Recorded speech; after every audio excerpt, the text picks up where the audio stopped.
todos nós, eu creio que todos nós temos um nível de fé diferente. Cada um tem um nível de fé dentro de si. A minha fé não pode ser comparada à fé do Serginho ou da Anisete. Cada um tem uma fé diferente que vai exercer em situações da vida diferentes deles. Só que eu quero perguntar a você, o que você faz com a sua fé? Porque mesmo mínima que seja, ela tem que servir para alguma coisa na nossa vida. Onde você coloca a sua fé? Em si mesmo? Nas outras pessoas? Nos seus amigos? Onde a gente está depositando a nossa fé? E por que eu venho falando isso? Porque na Bíblia existem 5.467 promessas de Deus para nós. Vocês sabiam disso? 5.467 promessas de Deus. Que quando Jesus se entregou lá na cruz, Deus disponibilizou para nós. Só que a gente não acessa isso, porque a gente não quer. Porque as promessas, Deus falou assim, é um presente para vocês. Vocês só precisam acessar. Só que muitos têm medo de pedir coisas para Deus. E é óbvio que eu não vou citar 5.000 promessas, mas dentre elas tem promessas de vida plena, promessas de prosperidade, promessas de salvação, promessas de cura, promessas de família, até promessas sobre sono. Deus tem na Bíblia para nós. Que quando você deitar o seu sono vai ser tranquilo. São promessas que Deus disponibilizou na nossa vida.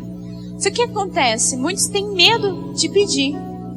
Ou acham errado pedir alguma coisa para Deus. Só que isso é você recusar um presente. É como se Deus estivesse falando para você que eu estou disponibilizando e você não quer.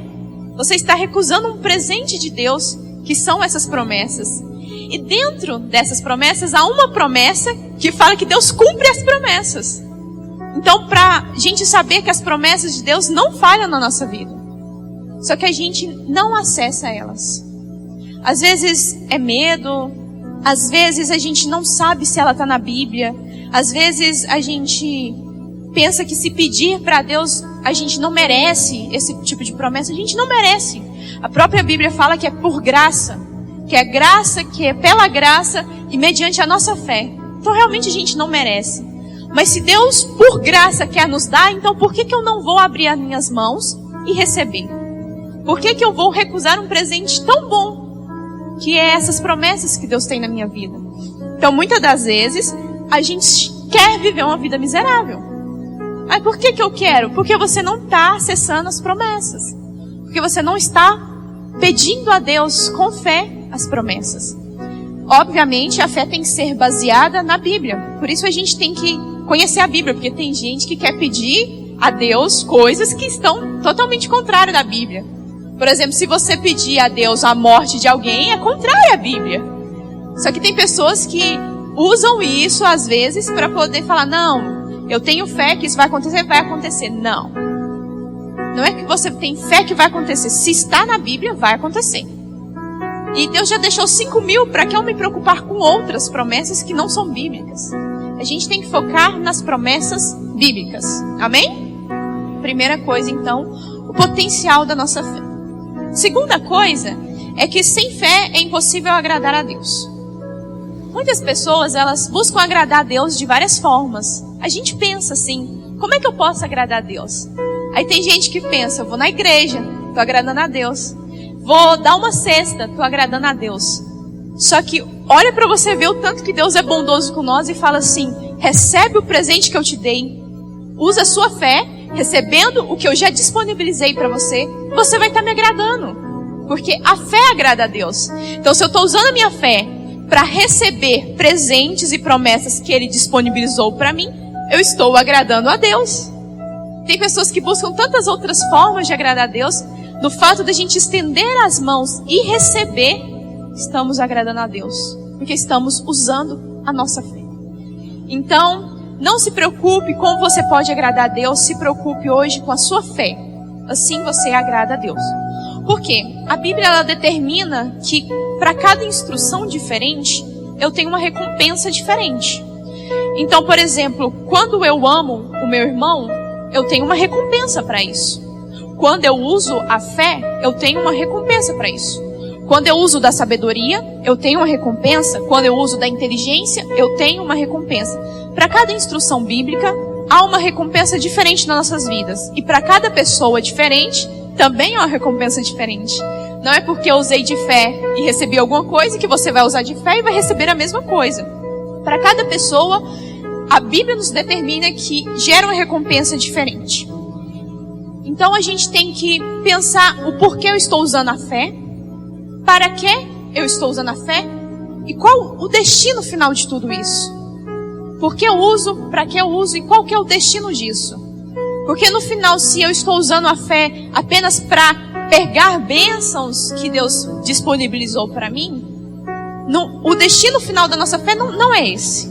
A gente sabe que o destino final da nossa fé é a salvação. Depois que eu me arrependo, que eu me batismo, eu tenho a fé que Jesus vai voltar e que eu vou ser salvo. Esse é o destino da nossa fé. Só que as pessoas, elas se perdem um pouco no caminho. Não estou falando para você não buscar coisas boas, mas eu também não estou falando para você viver na miséria. Porque tem muitos vivendo uma vida de derrota, de fracasso, porque não estão acessando as coisas que Deus tem para a vida deles. Então, a gente acredita, a gente tem convicção, a gente tem crença, só que a gente não desvendou o poder da fé ainda. Porque se a gente tiver desvendado o poder da fé, a gente não estaria vivendo a vida que a gente vive hoje. Porque por mais que você pode pensar assim, a minha vida tá boa, eu tenho coisas na minha vida, eu tenho prosperidade na minha família, há coisas ainda que você não acessou. E eu sei que às vezes a gente tem vontade de acessar. Há coisas ainda que não estão ao nosso alcance, e eu sei que muitos aqui querem alcançar. Então, ainda não parou essa jornada de fé para você. Porque você ainda pode conquistar coisas novas. Amém? Então, fé, ela não é acreditar em alguma coisa provável. Fé não é acreditar em algo que alguém já experimentou. Fé não é acreditar em algo possível. Então, se eu estou falando que fé não é acreditar em algo que já aconteceu, algo provável e algo possível, eu estou falando que a fé, logo, não vem em dias bons. A fé não vem em dias bons. Você não tem fé em dias bons, porque aquilo já é um dia bom. Obviamente você pode acreditar que seu dia vai ser melhor ainda, mas isso não é fé. A fé, Deus se manifesta mediante a nossa fé nos dias maus. A fé é quando você está em apuros. A fé, ela é acessada através da sua vida naquele dia que você não tem solução, naquele dia que você está vivendo um momento difícil. Aí você usa a sua fé. Amém?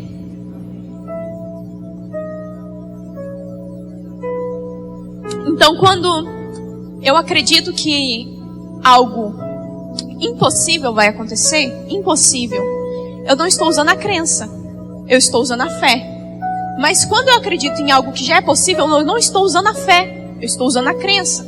A gente tem que saber separar essas coisas, para a gente entender um pouco mais da fé. Os judeus acreditavam que a fé era identidade.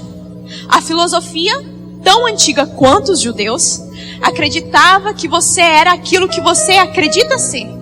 Só que aí vem Jesus com um novo conceito, que não é só acreditar que vai acontecer. No meio do acreditar e acontecer, Jesus coloca o impossível. Então, não é eu acreditar que algo vai acontecer, isso não é fé. É acreditar que o impossível vai acontecer. Isso é fé. E a gente às vezes trabalha a nossa fé errado, porque há diferentes tipos de fé, de crença e de coisas que eu acredito. E muitas das vezes o que eu acredito não é fé. Às vezes o que eu acredito não é fé, porque fala que a fé é acreditar no que eu não vejo. O que eu não vejo. Então, se eu estou vendo o dia bom acontecer na minha vida, eu não estou tendo fé. Agora, se eu acredito, mesmo que algo ruim esteja acontecendo, algo que eu ainda não vejo na minha vida, isso é fé. Tem diferentes formas de fé na nossa vida. Amém? Então, Jesus vem com esse novo conceito. E aí eu quero falar para vocês sobre a fé emocional. A fé emocional eu vou colocar ela aqui com uma palavra, esperança. A fé emocional foi a fé que o pastor teve na fundação dessa igreja. Por quê? Ele fundou essa igreja, mas ele não sabia o que aconteceria na frente. Ele não sabia o que seria daqui 8 anos. Ele não saberia que a gente estaria aqui hoje, mas ele esperava. quando eu espero alguma coisa e eu não vejo, eu tenho a fé emocional, que é a esperança. Então vamos lá para vocês entenderem, que eu quero que vocês saiam aqui com todos os conceitos de fé. Quando eu espero algo acontecer, eu não sei o que vai acontecer, mas eu espero que algo vai acontecer e eu não vejo o que vai acontecer, é a fé emocional, esperança. Então muitas das vezes a gente não sabe aonde o passo que a gente está dando hoje vai nos levar. Às vezes a gente está começando a caminhar na nossa fé, para aumentar a nossa fé, mas a gente não sabe aonde vamos parar com isso, o que vai ser do dia de amanhã. Mas a gente espera alguma coisa, sim ou não? Você que compra um carro, você espera que você vai conseguir pagar. Você que começa um casamento, você espera que ele vai para sempre, que ele vai ser duradouro eternamente. Então, essa fé é a esperança. E aí, tem coisas na nossa vida que a gente não tem ciência do que vai acontecer e às vezes a gente trava. A gente não dá passos na nossa fé porque a gente tem medo. Eu não sei o que vai acontecer. Então eu não vou dar um passo na minha fé. Por exemplo, se o pastor pensasse, eu não sei como é que vai estar a igreja daqui a alguns anos, é melhor nem fazer. Essa coisa que a gente coloca, que é não ciência, é não ter conhecimento do que vai acontecer na nossa vida, muitas das vezes atrapalha o nosso futuro. Porque se a gente não der esse passo agora, por medo, coisas lá na frente não vão ser possíveis na nossa vida. Coisas lá na frente não vão acontecer, porque agora eu precisava ter dado um passo de fé e eu não dei. E às vezes a gente fica preocupado em dar passos de fé, a gente fica ansioso porque a gente quer saber de tudo. O ser humano, ele gosta de saber de tudo. Ele gosta de programar tudo. Ele gosta de ter ciência de tudo. E quando as coisas saem do que a gente planeja, a gente frustra. E aí, imagina eu chegar para você e falar assim, meu bem, você vai dar um passo de fé agora, mas você não vai saber o que vai acontecer no final. E ele, como uma pessoa muito precavida, né, vai se assustar. Fala, não, mas eu quero pelo menos alguma coisa. E eu falo assim, não, você não vai saber. Chegar e falar assim, Joilma, você vai dar um passo de fé hoje, mas eu não vou falar mais nada que isso. Você não vai saber mais nada disso, nada além desse passo que você vai dar hoje. Você não vai saber amanhã, você não vai saber depois de amanhã, e você não vai, só quando acontecer. E aí a gente procura, mas quando vai acontecer? Como vai acontecer? Que dia que isso vai acontecer na minha vida? Como que vai acontecer? Por meio de quem vai acontecer? Eu preciso de respostas. E a gente busca respostas. Todo tempo a gente quer respostas. Mas se a gente tem respostas, isso não é fé. Porque se a gente tem respostas, então é dia bom. E eu falei pra você que a fé não se manifesta em dia bom. Ela só se manifesta quando a gente está num dia ruim. Então,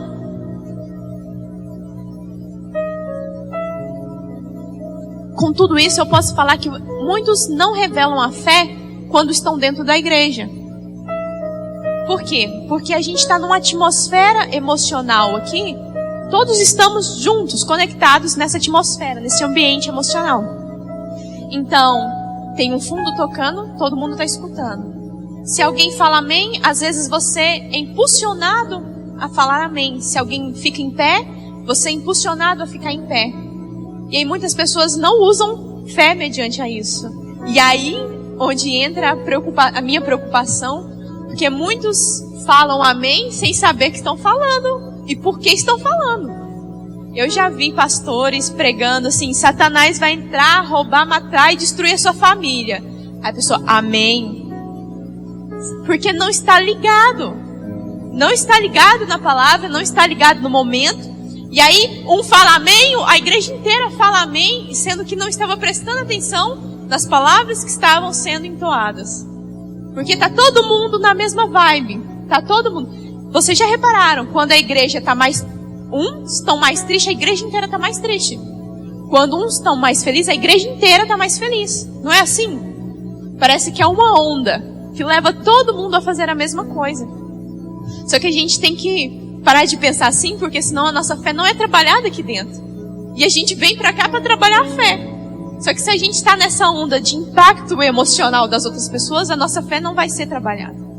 A gente não vai deixar que Jesus aumente a nossa fé. A Bíblia fala que a fé é pelo ouvir a palavra de Deus. Então, enquanto eu estou pregando aqui, você que está ligado, está aumentando a sua fé. Está tendo mais fé. Mas aqueles que estão por impacto emocional não está pegando nada e a fé continua a mesma. É onde vão sair daqui e a fé não vai ter subido nem um pouquinho. E às vezes você fala, eu ouço a palavra de Deus, mas a minha fé não aumenta. Mas é por isso, porque você só ouve. É o impacto emocional que está todo mundo ouvindo. Às vezes você nem está prestando atenção de verdade na palavra. E aí a gente erra muito nisso, porque vira coisas rotineiras na nossa vida. Isso impede Deus agir na nossa vida. Uma coisa aqui que eu coloquei foi que o que é fé para você? O que é fé para você na situação que você vive? Porque pensa na pessoa que está com câncer terminal. Acabou de descobrir que tem um câncer terminal. O que é fé para essa pessoa? Eu tenho certeza que é diferente da sua fé. Porque você não está com câncer terminal. Às vezes essa pessoa tem um nível de fé maior. O que é a fé para uma pessoa que acabou de ter um filho e crê que ele vai estar sempre saudável? Tá vendo que os níveis de fé são muito diferentes? Que as situações da nossa vida são muito diferentes? A fé é diferente, é individual para cada um. Por isso que você não pode se basear apenas nas bênçãos das outras pessoas. Porque ela precisou passar por alguma coisa. E aí eu queria que o Mateus colocasse aí em João 9 para a gente ler. Porque já tem 15 minutos e eu ainda não li nenhum versículo. Mas eu vou ler agora com você. Que diz assim: enquanto caminhava Jesus, viu um homem cego de nascença. Seus discípulos perguntaram: Rabi, por que este homem nasceu cego? Foi por causa de seus próprios pecados ou dos pecados de seu pai? Jesus respondeu: nenhuma coisa nem outra. Isto aconteceu para que o poder de Deus se manifestasse nele. Com esse versículo, eu entendo que existem coisas que a gente plantou e está colhendo. E a gente sabe que a gente plantou.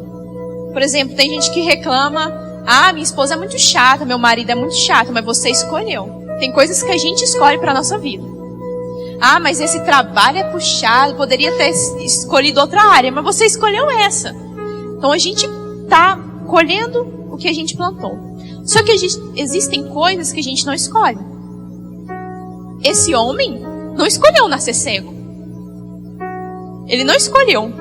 Mas Deus escolheu ele para nascer cego, para que se manifestasse nele a glória de Deus. E aí às vezes você pode falar assim: é injusto. É injusto com esse homem. Não. Porque ele não fez nada. Por que ele vai viver sendo cego quase a vida inteira? Só para que se manifeste a glória de Deus? E aí eu falo uma frase que eu já ouvi muito de uma pessoa: que gerar testemunho dói. Gerar testemunho realmente dói. E as pessoas não querem passar pelo sofrimento, mas querem contar testemunho. Engraçado, as pessoas querem vir aqui, querem subir, querem falar o que Deus fez na vida, mas não querem passar por nada na vida para gerar esse testemunho. Só que quando este homem ele não plantou, mas ele está colhendo. Muitas das vezes na nossa vida a gente não planta coisas ruins. A gente não planta certas coisas, mas a gente está colhendo. Está colhendo. Mas a gente está colhendo porque Deus vai te tirar do pior dia da sua vida e te colocar num dos melhores dias da sua vida. A gente tem que entender isso, que no final você vai viver os melhores dias da sua vida. Depois que esse trajeto passar, que esse deserto passar. E eu não entendo muito sobre a fé. Eu não entendo. Mas eu entendo um pouquinho do processo da fé. Eu sei que era algo que eu não era e agora eu sou, mediante a fé. Era algo que eu não tinha, que agora eu tenho mediante a fé. Era algo que eu não podia ser. Era algo que eu não podia fazer. E agora eu posso. Tudo mediante a fé. Este é o processo da fé. Tem coisas na fé que a gente não vai entender. Por mais que você estude, tem coisas que Deus não revela a nós. Mas a gente sabe que é sobre coisas que Deus transformou na nossa vida, que a gente usou de fé, a gente usou fé. E este homem aqui, ele transforma o nome de Jesus. Porque quando as pessoas veem um cego, que era cego de nascença, e agora voltou a ver como isso aconteceu, e é onde o nome de Jesus é glorificado. É onde ele fala sobre o homem que o curou, Jesus de Nazaré. E é muito bonito isso.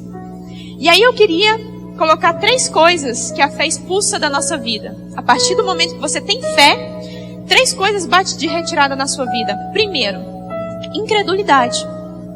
A incredulidade é a dúvida. Mas eu coloco a incredulidade como a onda do mar. Por que a onda do mar? A onda do mar, se você perceber, ela sempre vai e volta. Sempre. Vai e volta. Então, se você tem dúvida, o seu casamento, como que está indo seu casamento? Ele vai, mas parece que retrocede. E as suas finanças? Eu começo a avançar, junto dinheiro, mas parece que vem o espírito devorador e tira. E a pessoa que vive na incredulidade, vive a vida assim. Aí muitos pensam, nossa, estou vivendo uma vida parada. A minha vida não vai para frente. Mas às vezes é porque está faltando a fé. Porque se não tem fé, a incredulidade, a dúvida reina sobre a vida dessa pessoa. Só que quando a gente coloca a fé, e olha para você ver que o poder da nossa fé é grande, e que a gente não precisa de muito para tirar a incredulidade. Quando a gente coloca a nossa fé, é onde a gente começa a avançar sem retroceder. Porque a gente precisa caminhar 2 passos sem voltar para trás. A gente precisa caminhar 1 passo sem voltar 2 para trás. A gente tem que só ir para frente. A gente não podemos ser como a onda do mar. Então isso é a primeira coisa que a fé expulsa da nossa vida. A segunda coisa que a fé expulsa da nossa vida. A falta de matriz. Vocês sabem o que é matriz? Não? Matriz é algo original que pode ser copiado. Então a matriz seria a referência. Então a fé tira a falta de referência. Olha para você ver. Paulo, ele fala assim, sejam meus imitadores, como eu sou de Cristo. Só que Paulo não estava falando assim, imitem minha roupa, imitem o que eu como, imitem o que eu falo, imitem onde eu vou. Não, Paulo estava falando, imitem a minha fé. Então quando você vê uma pessoa testemunhando aqui, você vai observar o que ela está falando. Você não pode falar assim, eu quero a bênção dessa pessoa. Não, você tem que falar, eu quero a fé que ela teve para alcançar essa bênção. É a única coisa que a Bíblia fala que a gente pode imitar. Que a gente pode imitar das outras pessoas. É a fé, é a única coisa que a gente pode imitar das outras pessoas. Então, muitas das vezes a gente está buscando o que os outros têm. A gente vê os nossos pastores, a gente vê as pessoas e a gente fala, eu quero ter aquilo lá. Não, você quer ter a fé que ele teve para conseguir aquilo lá. É o que a gente tem que imitar. E a fé, ela tem um limite. Ela tem um limite para Deus começar a agir. Por quê? As pessoas sábias, que eu creio que todos vocês aqui são, normalmente se programam na vida. Elas programam as finanças, programam a família, se programam. Então, eu sendo uma pessoa sábia, eu vou juntar dinheiro. Vou guardar dinheiro, vou pagar as minhas contas. Mas aí tem um limite da sabedoria, que é onde eu mesmo fazendo tudo isso, não dá certo, não sobra dinheiro, falta. É onde eu ensino a minha casa, onde eu coloco os meus filhos debaixo da bênção do Senhor, é onde eu oro pelo meu marido, mas mesmo assim alguém se desvia da minha família. É o limite da sabedoria. É onde Deus tem que agir. É onde a gente não dá conta mais. Não tem como você fazer mais nada. Você para por aí. Só que o que acontece? Muita gente para e esquece de usar a sua fé para Deus continuar fazendo. Porque Deus não vai continuar fazendo se você não tem fé. Então, às vezes a gente fala, então agora é a hora de Deus, mas parece que Ele está parado. Parece que Deus não está fazendo nada na minha vida. Mas você esqueceu de pedir para Ele com a sua fé. Por isso está parado. Por isso não está indo para frente. Por isso que não está andando. Então, a segunda coisa que eu falei aqui, que a fé tira, é a falta de matriz. Lá em 2 Reis 4, não precisa colocar, a gente tem uma história muito conhecida que, se você já leu, sabe, da viúva e o azeite. Que o profeta chega na casa dela e fala assim: o que você tem? E ela fala: meu senhor, não tenho nada, senão uma botija com azeite. Às vezes a gente está passando por um problema, num momento difícil, e a gente espera que Deus nos dê recursos. Só que o recurso, Ele já te deu. Engraçado, né? A gente quer recursos novos, quer coisas novas, quer que Deus mande outras coisas para a gente usar, mas o recurso Ele já te deu. A sua fé. Só que está parada, está estacionada, está pouca. Você não está usando ela. Porque se a gente começa a usar a nossa fé, coisas maravilhosas acontecem na nossa vida. Então, reconheça os recursos que Deus já te deu. Não procure outros. Não pense que tem gente que fala assim: não, vou colocar aqui a expressão que eu usei lá atrás. Sobre casamento. Minha esposa tá dando trabalho, vou procurar outra. Não. O recurso que eu já te dei. O que eu já te dei? Essa aí. Então não é outra. Não é outra. Ah, meu carro tá dando trabalho, vou procurar outro. Mas é os recursos que eu já te dei. Às vezes a gente quer se livrar de tudo. Pede a Deus coisas novas, né? Só que tem coisas que Deus quer usar na nossa vida.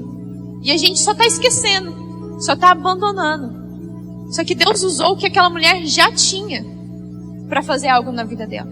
Deus quer usar o que a gente já tem para fazer algo na nossa vida. Amém? E por último, é a falta de resultado. Quando a fé entra na nossa vida, a gente começa a ter resultados. Vocês lembram da história da mulher do fluxo de sangue? Sim ou não? 30 anos. 30 anos. Olha para você ver. Quando Jesus passa com ele o quê? Uma multidão. Muitos amassam em Jesus, muitos pegam em Jesus, tocam em Jesus. Mas, de repente, ele fala para os discípulos: alguém me tocou. E os discípulos falam: Jesus, está doido? Porque tem muita gente te tocando, muita gente te amassando. Mas ele fala: alguém me tocou. Porque dele saiu o quê? Poder. A presença de Jesus em um lugar não é a solução. Não é a solução. É só metade da solução. Por quê? Porque Deus, naquele momento, Ele estava gerando oportunidade para todos. Todos que estavam amassando Jesus, que estavam apertando Jesus e pegando em Jesus, precisavam de um milagre. Precisavam de alguma coisa. Sim ou não? E Deus estava gerando uma oportunidade. A oportunidade estava sendo gerada de sair dele poder. Só que precisava de uma coisa: fé. E isso uma mulher teve. Uma mulher teve. Então, Jesus está passando aqui. Eu creio que Jesus é presente aqui. Então Ele está criando a oportunidade para você. Só que isso não é a solução para os seus problemas. Ele precisa da sua fé. Porque a oportunidade, mais a sua fé é a solução. Então, muitas das vezes você pensa: eu não estou conseguindo, mas Deus te deu essa oportunidade domingo. Só que cadê sua fé no domingo? Deus te deu essa oportunidade sexta-feira. Mas onde estava a sua fé sexta-feira? Deus te deu a oportunidade na oração. Mas onde estava a sua fé na oração? Muitas das vezes a gente só não alcança porque a nossa fé está parada. A nossa fé está estacionada e a gente espera que Jesus faça tudo. Mas Ele cria a oportunidade todos os dias. Todo dia, uma nova oportunidade para que a gente alcance milagres na nossa vida, para que as coisas nas nossas vidas mudem. É criada, irmãos, todos os dias. Mas precisa de fé para retirar o poder que há dentro dele para fora. Dentro de Jesus há poder. E a fé retira o poder de Jesus para fora, para quem tem fé. Então, se a gente tem fé para tocar em Jesus, para pedir a Jesus, por que que Ele vai negar? Por que que não vai sair dele poder? Então, a gente tem que buscar em Jesus. Não deixe essa oportunidade passar mais. Neste culto de hoje, Deus está criando a oportunidade de novo para você. De novo. E Ele não vai continuar criando? Vai. Ele vai continuar criando. Às vezes hoje a sua fé não está boa o suficiente, ou a sua fé não... Você não está legal, você está duvidando ainda, você está incrédulo ainda. Mas eu não quero que você saia daqui hoje sem a solução dos seus problemas. Eu não quero que você saia daqui hoje sem os seus resultados. Porque eu vou fazer Deus esperar nas oportunidades. Ele cria a oportunidade que talvez nem todos de vocês vão pegar. Nem todos de vocês vão receber. Como aquela multidão toda amassava ele, tocava nele, mas não foram eles que foram curados. Foi uma mulher, uma, daquela multidão. Então muitos não vão receber, muitos não vão pegar, muitos não vão conseguir atingir. Mas se você crer, se você tiver fé, se você exercer essa fé que tem dentro de você, o seu milagre, o impossível, vai acontecer na sua vida. Eu tenho certeza. Você crê nisso? Eu queria que você ficasse em pé. Eu queria que a Samila viesse pro teclado.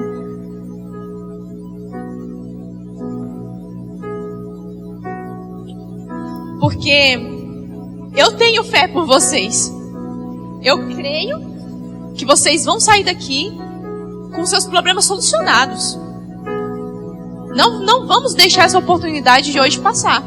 Se Deus está dando essa oportunidade para nós, criando essa oportunidade hoje nas nossas vidas, não vou deixar essa oportunidade passar. Você não vai deixar essa oportunidade passar na sua vida.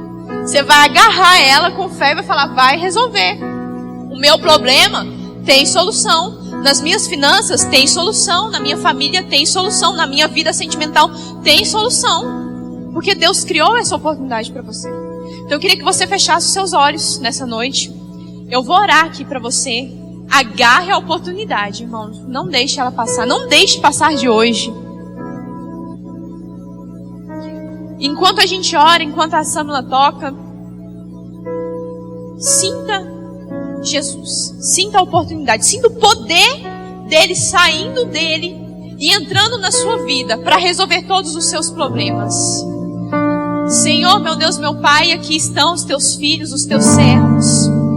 Estamos aqui pedindo para o Senhor, para que o Senhor haja no nosso problema, para que o Senhor haja na nossa família.